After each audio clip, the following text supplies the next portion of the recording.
आइए सुनते हैं मृदुला सिन्हा जी की लोकप्रिय कहानी और उसी क्षण। एक सप्ताह से मन खिन्न हो उठा था। मायके जाने का विचार अकस्मात जागा। खिन्नता किंचित कम हुई, पर अपने मन में कोई बहाना जमा नहीं। उन्हें कैसे बताऊं? पिछले 20 वर्षों से बहाना ही तो बनाना पड़ता है। जब कभी छपरा जाने को मन मचलता, इन्हें मनाने में ही 2-4 दिन निकल जाते। तुम्हें इतनी जल्दी क्यों पड़ी रहती है मायके जाने की? कल ही तो तुम्हारे पिताजी आए थे। पिछले सप्ताह तो माँ आई थी। ये प्रश्न हाजिर जवाब पत्नी की भी जुबान बंद कर जाते। सचमुच क्यों जल्दी रहती थी मुझे? पिताजी के सप्ताह में 1, 2 या कभी कभी 3 चक्कर भी लग जाते। माँ भी आ जाती। कभी डॉक्टर को दिखाने शहर जाना है तो कभी कोई सिनेमा सर्कस आया है, कभी बेटी को ही देखे बहुत दिन हो गए हैं। माँ को भी पिताजी से अनेक बहाने बनाने पड़ते थे। वह तो पिताजी थे जो माँ की बेटी से मिलने की अबोली बेकली को पर्दा नशीन ही रहने देते और उन्हें शहर लाकर मुझसे मिला दिया करते। शादी के लगभग 2 साल तक मेरे किराए के मकान में माँ नहीं आई। बेटी की ससुराल वाली बात जो थी, तब मुझे ही हर छोटे बड़े पर्व त्योहार पर बुला लिया करती। अक्सर पिताजी ही बुलाने आया करते।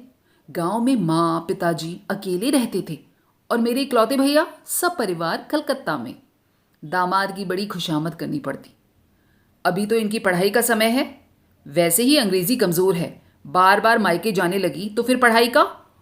मेरी पढ़ाई का उनसे भी ज़्यादा ध्यान रखते पिताजी। वे इतनी ही सफाई दे पाते। क्या करूं? इसकी माँ नहीं मानती। इसके न जाने से तो उसका खाना पीना भी। अच्छा ऐसा करता हूँ, इसे शाम को ले जाता हूँ, सुबह पहुँचा दूंगा। रिक्शा वाले को दरवाजे पर ही रोक लूंगा, तड़के शहर पहुँचा जाएगा। मैं पर्दे के पीछे से इनकी भ्रकटी निहारती। पिताजी के सामने तो वह तन्ने से रही, अंदर आते ही मुझ पर भुनभुनाते। उह, 6 मील पर ससुराल न हुई, एक आफत हो गई। मैं चुप रहने का आग्रह करती, कहीं पिताजी न सुन लें। मेरे दुर्बल इशारे को सबल स्वरों में जवाब मिलता। जाओ जाओ, खूब खीर पूड़ी खाओ, परीक्षा में भी लड्डू ही खाने पड़ेंगे। मैं उनकी कुढ़न की अवहेलना करती हुई एक डोलची में साड़ी ब्लाउज डालती और पिताजी के साथ चलने के लिए उद्यत हो जाती। पिताजी की दबी जबान फड़फड़ाने की कोशिश करती। इसकी माँ ने कहा था कि मेहमान जी को भी। नहीं, मैं नहीं जाऊंगा, मुझे आज एक मीटिंग में जाना है। जवाब सधा हुआ रहता, मानो प्रश्न पत्र आउट हो रहे हों। ठीक ही कहते हैं, आपको कैसे फुर्सत होगी?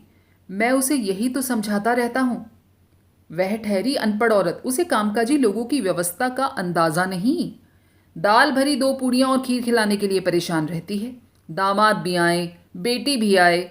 मैं उसे कैसे समझाऊं कि शहर में तो लोग रोज़ तरह तरह की मिठाइयाँ खाते रहते हैं, तुम्हारी इस पूड़ी खीर का क्या? रिक्शा वाले द्वारा घंटी बजा देने से इन्हें भी राहत मिलती और मुझे भी।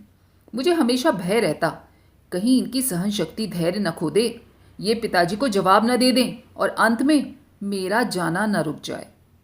घर पहुंचने पर माँ दरवाजे पर ही बैठी मिलती।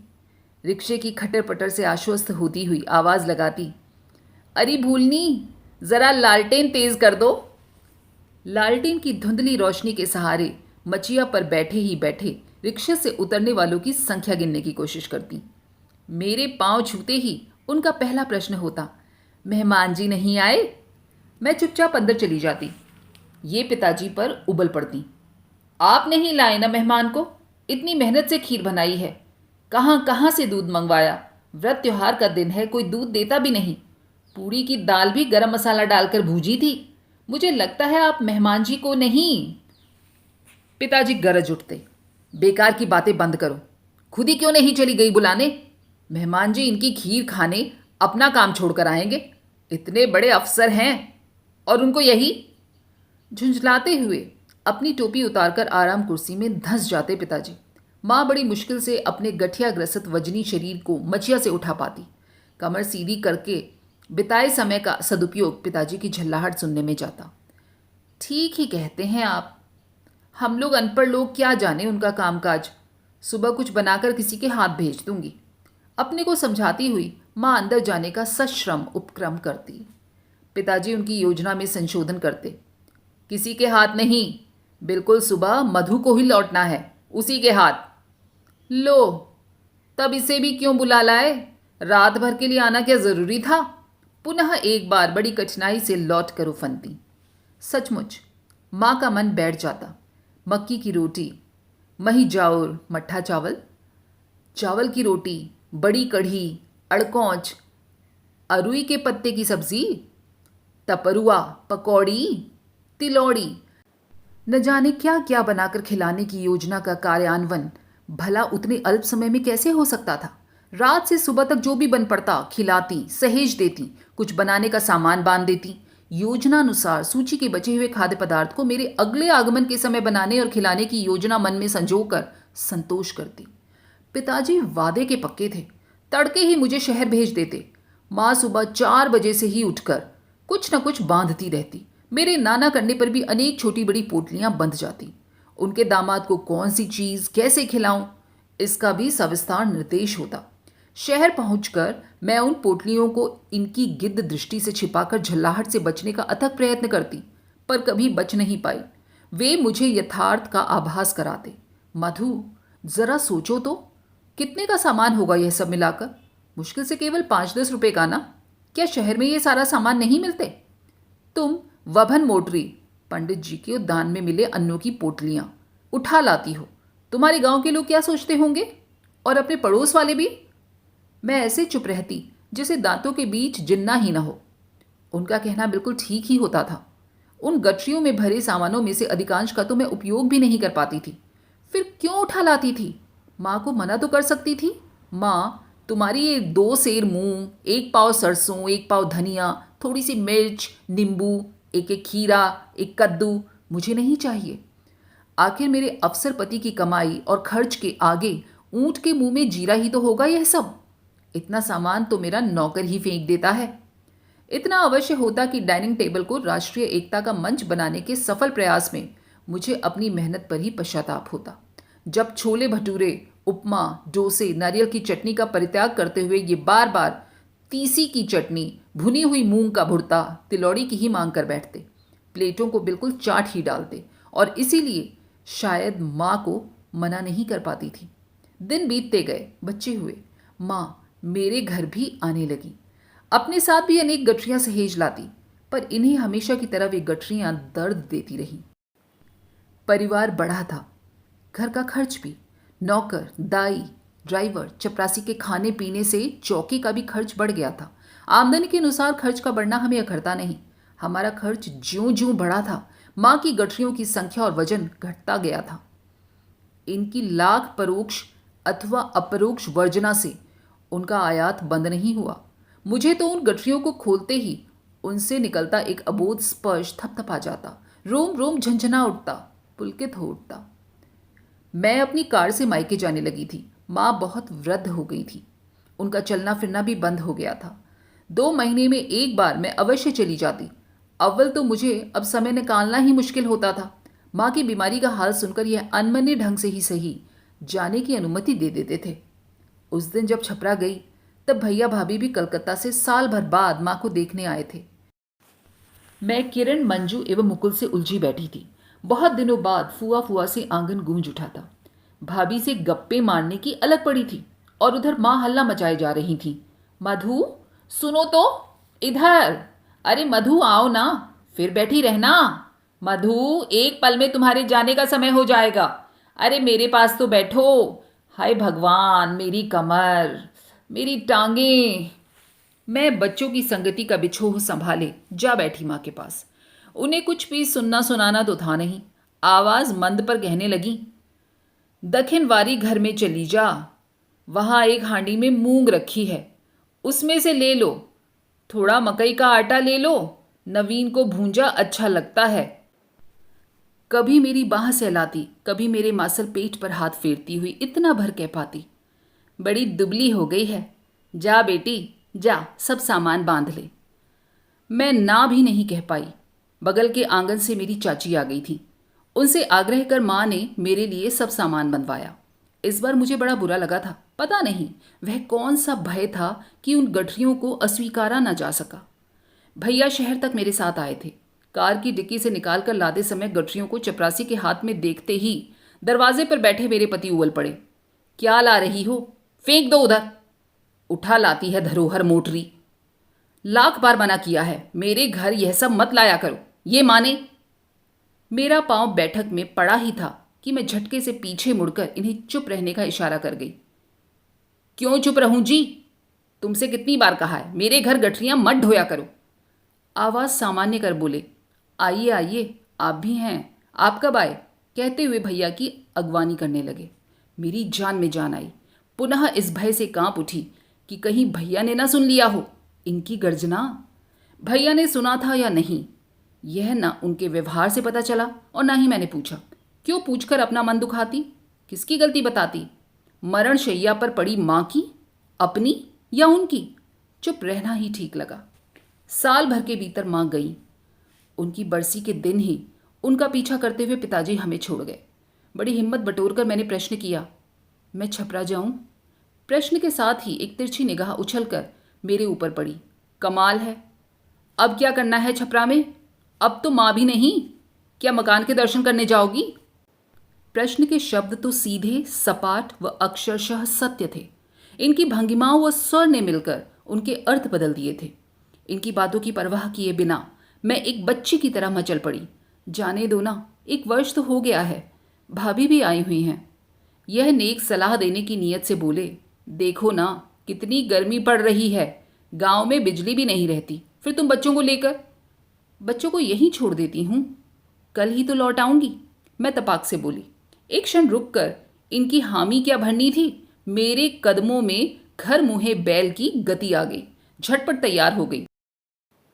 इन्होंने ही अपने निजी ड्राइवर से कहा, तुम्हें इन्हें लेकर छपरा जाना है, मैं ऑफिस से जीप मंगवा लेता हूं। इन्हें इतना सहृदय होते देखकर मेरी हिम्मत बढ़ी। इस बार 2 दिन रुकूंगी। वे मुस्कुरा उठे। ठीक 1 वर्ष बाद मायके जा रही थी। 1 वर्ष पहले पिताजी के श्राद्ध पर गई थी। इस बीच न कोई बुलाने आया था, ना ही मैं गई। जाती कहाँ, मन तो बिल्कुल निश्चिंत पड़े रहना चाहता था। भाभी बगीचे के आम लीची बेचने एवं घर का गल्ला पानी भी सहेजने गांव आई थी। मेरी भतीजी किरण और उसका पति कैलाश भी आए थे। चलो, इनकी भी सहमति मिल गई। छपरा की तरफ मुड़ते ही शरीर में एक निर्मल रक्त प्रवाह होना लगता था, जो पूरे शरीर को गुदगुदा तनाव मुक्त कर जाता था। अक्सर आते वक्त और पुनः लौटने पर ये थोड़ा चिढ़ जाते थे, लेकिन इस बार तो बड़े स्नेह से इजाजत दे दी। चलो, लौटने पर भी इनके गुस्से होने की बला टल ही चुकी थी। मां ही नहीं तो गठरियां कौन सहेजेगा? बेकार का ही तो सिरदर्द दे देती थीं। मां अपनी वृद्धावस्था में बड़े कष्ट झेलकर मरी थी, इसलिए उनसे बिछड़ने का जो दर्द उठा, उसे मां को उसके कष्टों से मिले छुटकारे के एहसास ने सहलाया था। गांव आ गया। गाड़ी भैया के दरवाजे पर रुकी। टोले भर के बच्चे दौड़े आए। मधु फुआ आई, मधु दीदी आई से वातावरण गूंज उठा। मेरे घर से भी भतीजी भतीजियों के साथ भाभी निकल आई। सब के सब मेरे अकस्मात आगमन से प्रसन्न हुए, लेकिन मुझे क्या हो गया? वही गुदगुदाने वाला, आश्वस्त करने वाला, निश्चिंतता देने वाला रक्त प्रवाह रुक सा क्यों गया था, जैसे पांव ही पीछे लौट रहे हों मेरे। सीढ़ियां चढ़ते ही दरवाजे पर पड़ी बड़ी सी आराम कुर्सी, चौखट से लगी मचिया, पूरा परिवेश तो वही था। भाभी ने कहीं कोई परिवर्तन नहीं किया था। खाली पड़ी आराम कुर्सी के पास सहसा एक क्षण को पांव रुके। हाथ भी झुकना चाहा, मैंने बलपूर्वक रोक कर अपने को संयत कर लिया। पुनः घर में प्रवेश करने ही वाली थी कि खाली पड़ी मचिया ने जैसे साड़ी का घेर ही थाम लिया हो। मैं अपने को ठेलती हुई अंदर ले गई। आंगन में ही भाभी ने खाद डलवा दी थी। औरतें बच्चे घिर गए। आंगन से लेकर घर द्वार तक भरा पड़ा था। भाभी भैया बच्चे सब बहुत दिनों बाद इकट्ठे हुए थे। उस भरे हुए माहौल में भी एक सूनापन मेरा पीछा कर रहा था। 2 सूनी कटोरदान में पड़ी नीली या थकी आंखें मानो मेरे अंग अंग निरख रही हूं। मैं विचलित हो उठी। वे रिक्त कटोरे सिर से पांव तक मुझे अपनी दृष्टि में भर लेने को उद्यत हूं। मैं अचकचा सी गई। मेरी अकुलाहट चाची से न छिप सकी। वे बिफर पड़ी, बिटिया को दीदी की याद आ रही है। पके हुए घाव में जैसे किसी ने सुई चुभोई हो। तभी किरण चाय ले आई। मेरे आंसू बहते देखे अचकचाकर पूछा, फुआ को क्या हुआ? कुछ नहीं कुछ नहीं, कहती हुई चाची अपने आंचल से मेरी आंखें पोंछती अपनी आंखें भी गीली कर गईं। मैं उठकर नल पर चली गई। चापाकल के ठंडे पानी का बहाना बनाकर खूब धोया आंखों को। टोले मोहल्ले वालों को भी बड़ा आश्चर्य हुआ जब तड़के सदा की तरह मेरी कार रवाना नहीं हुई। चाची ने भाभी से पूछा था, मधु नहीं जा रही है क्या? पहले तो कभी नहीं रुकी। बूढ़ा बूढ़ी तो दामाद के डर से बेटी को सुबह ही भेज दिया करते थे। भाभी ने बड़ी संजीदगी से स्पष्ट किया था, मैं नहीं डरती इनके मियाँ से, 2 दिन बाद जाएंगी। इतने दिन बाद तो आई हैं, न जाने फिर कब गांव घर का मुंह देखेंगी। व्यवहार कुशल भाभी ने एक न उठा रखी मेरी आवभगत में। नई नई शैली में पुलाव, मीट मछली, पता नहीं क्या क्या बनाया। पर मेरी जिन्ना तो चिर परिचित स्वाद की याद में व्याकुल मेरी आंखें थी जो भर भर आती। स्वागत समिति के सदस्यों से उन गीली आंखों को छिपाना ही मेरे लिए समस्या हो गई थी। चलते समय 2 बड़ी पेटियां आम, 2 पेटियां लीची, 2 बड़े कटहल, एक दौड़ा पकवान, न जाने क्या क्या कार की डिक्की से लेकर कैरियर तक भर गया। मैंने भाभी को लाख मना किया, न मानी। बोली, कोई खरीद कर तो नहीं दे रही हूं, सब अपने बगीचे के तो हैं, बच्चे खाएंगे। उस सामान को देखकर चाची गदगद हो उठी। भाभी को शाबाशी देती हुई बोली, बड़ा अच्छा किया है दुल्हन ने, ननद की विदाई तो ऐसी ही होनी चाहिए, अब मेहमान भी खुश होंगे। दीदी तो न जाने कितनी छोटी बड़ी पोटलियां बांध देती थी। मुझे वहां न देखकर भाभी के कान में फुसफुसाई, पता है मेहमान जी ने एक बार अपने साले को उन पोटलियों की खातिर ही बेइज्जत कर दिया था। बबुआ जी भी ऐसे ही आकर माँ पर ही मन की भड़ास निकाल गए। बड़ी जलीकोटी सुनाई थी माँ को। दीदी ने कान पकड़कर कहा था, अब मधु को कभी कुछ नहीं दूंगी। बेटा, मुझे तो कभी मधु ने बताया नहीं कि मेहमान बिगड़ते हैं। दीदी दिन भर रोती रही थी उस दिन, खाना भी नहीं खाया था। हाय बेचारी, 1 ही महीने बाद तो संसार छोड़ गई। कहती कहती चाची ने आंचल से अपनी आंखें पोंछ ली। बीच वाले कमरे का एक किवाड़ उड़काकर मैंने फुसफुसाई आवाज भी सुन ली थी। कई दिनों से एक गड्ढे में ढके सिमटे थमे जल को मानो किसी ने एक नाली चीर कर पथ प्रदर्शन किया हो। जल प्रवाहित हो उठा उस सहारे के साथ। मेरी आंखों से बहती अविरल धारा में कई छोटी बड़ी धाराओं के समाहित होने से उनका वेग तीव्र हो चला था। मैं उस धार को भाभी से छिपाती घर में इधर उधर चहलकदमी करती रही। बाहर ओसारे से ही भाभी ने मुझे आवाज दी, आपके साथ किरण एवं कैलाश भी जाएंगे, उन्हें भी लौटना है। और जैसे उन्हें कुछ याद आ गया हो, किरण, अरे कोई कपड़ा है तो दे दे, मूंग चूड़ा मकई का आटा सरसों बांध दूं। मुझे ही एक पुरानी साड़ी का टुकड़ा थमाती हुई बोली, मधु जी, किरण जो सब मांगे दाखिनवारी घर में से लाकर बांध दीजिए, मैं आप लोगों का नाश्ता लगाती हूं। आंसुओं ने फिर एक बार अपना सब्र तोड़ा। एक घर का अंधेरा, दूसरी वह बंधनहीन धारा, कुछ सूझे जो बांधूं। बड़ी मेहनत से पहले आंसुओं को बांधा, फिर वे बड़ी छोटी गठरियां रास्ते में ही किरण के साथ गठरियां उतर गई थीं। गठरियां उतारते वक्त कैलाश इनकी ही अदा में खींचे थे। गुलाबी गुस्से से तर था उनका भी मुखड़ा। दरवाजे पर गाड़ी का हॉर्न सुनते ही यह बाहर आ गए। मेरी नज़र इन पर, इनकी गाड़ी की डिग्गी पर टिकी थी। चपरासी फलों के बक्से उतारकर बरामदे में रखता गया। साक्षात नेपाल बिहार सीमा पर तैनात कस्टम इंस्पेक्टर की दृष्टि लग रही थी इनकी। केवल फलों के बक्से उतारकर ड्राइवर गाड़ी मोड़ने लगा। इंस्पेक्टर साहब निराश, मानो तस्करी ही बंद हो गई हो। लेकिन ऐसा कैसे हो सकता था? यह लीची आम के बक्सों को ही कुरेदते रहे। भारी मन के बोझ से बोझल हुए कदमों को घसीटती मैं अंदर आ गई। पापा पापा, इतने सामान ले आई हैं मम्मी, कहाँ से आई? नवीन दौड़ता हुआ आकर सुखद आश्चर्य प्रकट कर रहा था। पापा, आप तो बोलते थे माँ नानी के घर गई थी, फिर इतना सामान कहाँ से? प्रवीण बोल गया। अवसाद से भरे क्षीण स्वर थे कस्टम इंस्पेक्टर साहब के। बेटा, तुम्हारी मम्मी मामी के घर गई थी। नवीन, प्रवीण, परिमल एवं 2 छोटे बड़े नौकर ड्राइवर भी फलों के बक्से अंदर ले जाकर खाली करने में व्यस्त हो गए। थके कदमों को इन्होंने अंदर तक घसीटा। मैं खिड़की पर खड़ी शून्य को भरे हुए गले से निहार रही थी। पीछे से आकर मेरे कंधे थपथपाते हुए बोले, मां किसी की बैठी नहीं रहती मधु। बरसाती नदी की अविरल धार बह चली मेरी आंखों से, जिसे बांधने की कोशिश में ये भी भीग गए अंदर से बाहर तक, और उसी क्षण तो मां का अभाव खला था। दोस्तों, कैसी लगी आपको ये कहानी? उम्मीद है कहीं ना कहीं आपके दिल को छू गई होगी। कमेंट करके बताइएगा। अगर पसंद आई हो तो लाइक शेयर और सब्सक्राइब ज़रूर कीजिएगा। फिर मिलेंगे अगली बार ऐसी ही दिल छू जाने वाली कहानियों के साथ। तब तक अपना और अपने समस्त परिवार का खूब सारा ढेरों ख्याल रखिएगा। नमस्कार और धन्यवाद।